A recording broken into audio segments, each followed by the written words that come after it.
Is your TradingView chart stuck in time, leaving you stranded while the market sails ahead? Let's get those candles moving again.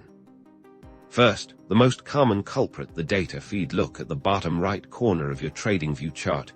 Do you see a green checkmark? If it's red or yellow, click on it.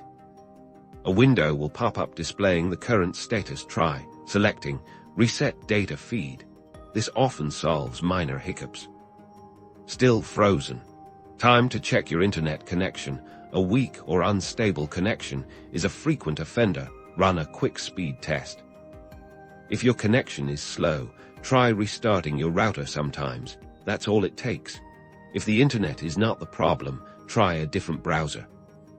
Your browser might be having issues with TradingView. Clear your browser's cache and cookies. This can resolve conflicts that might be freezing your charts. If all else fails, reach out to TradingView Support.